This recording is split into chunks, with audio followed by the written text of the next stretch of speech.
Finally, we have Mindy Chung. She's the program coordinator and recruiter for Wendy's Wonderful Kids program at Family Programs Hawaii.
So just wanted to give you a quick overview of what my program is. So I work as the Wendy's recruiter, adoption recruiter.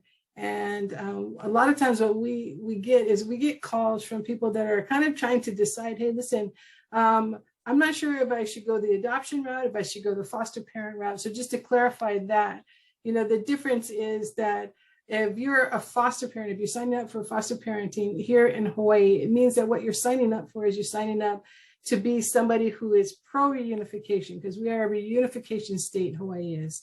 And so you become a temporary placement for kids who need to be removed from their family for a while their parents work on things. And then the whole goal behind foster parenting is then you're going to give those children back. But some people really think, hey, you know what? This is exactly what I want to do, because as many kids as I can, I want to have an impact and I want to leave my imprint. And then there's the adoption side of things. So the state of Hawaii says, hey, listen, you got to choose one or the other when it comes to this. You can't kind of double dip, right? And so so with my program, I get all my referrals from the state of Hawaii, and then I get kids who are actually running the risk of not being recruited for adoption. Maybe they're older kids, medically fragile, or sibling groups. Those three are kind of the ones that have fallen through the cracks over the years. So I have foster parents that, I had a youth, he was 17 years old and 2 months.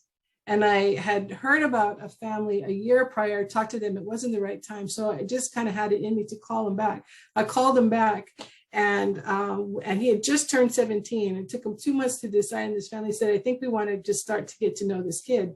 And at 2 weeks before he turned 18, would age out of the system, would be all on his own, through the independent living program or whatever, he was adopted. And it's this kid that you see right here, and it just goes to show that there are so many people out there that have a huge heart to expand their family. And a lot of people are thinking, well, when I think expand family, I'm not thinking of an older kid. I'm thinking of a little kid that I can raise, as my own. That's what these gentlemen thought too. And they thought, hey, listen, you know what? We're kind of looking for a younger, so we could have that investment into this kid. But they realized that really what they wanted to do is they just wanted to invest into the children of Hawaii. And so they chose to kind of put aside their things and go with that. And it's an amazing thing, like I am an adopted kid. My message when I was, when my parents were adopting me, the message to the children at that time was, you're so lucky somebody chose you. And that script has flipped, right? And so now it's not that we're hearing anymore. What we're hearing is the messages to the families, it's to you, saying, hey, listen, you're lucky if someone chooses you. Now, in the foster care system, what I tell people is, adoption is a very slow process. And most of the people that I run into that call me, they have been doing their due diligence, just like your speakers have been talking about. And they've been studying and they've been researching for years, right? But they think that because those stats that you saw on the video, like there's hundreds of thousands of kids that need homes, it's going to happen like that. And it's really a slow process. Adoption is really fluid, right? Somebody could really want to be adopted, and then all kinds of behaviors arise, and we have to just kind of work as a team to make sure that those guys are stabilized before we can actually move them into somebody's home. So there's a lot of things that happen. Parents might pop up or whatever, and a family member might pop up that no one knew was even around, And so I will tell you this, and my time is pretty much up, but I will say that if you're considering growing your family and you want to grow your family through adoption, I think it's an amazing thing. I have gone on, my sister who I was raised with, we both have different families. We both found our families, and it was because of our parents. It was because of how they chose to raise us, and now we're both in relationship with our biological families as well as our adopted families, just all coming together and being as one. So you have great opportunities out there for you, whether you choose to do it through adoption or fostering, IVFs, all those things that are available to you. But, like everyone has shared, I would just highly encourage you to really do you, like what is right for you? What is right for you? If you really have a heart to grow your family, which way do you want to grow your family? And then toe that line, because that's going to be that place where you, how would I say, like, that's going to be the thing that's going to drive you and move you. And so you want to make sure that you're doing you in that process. And with that, I'll turn it back over to you, Bree. Thank you so much, Mindy. I'm so glad we could have you all here.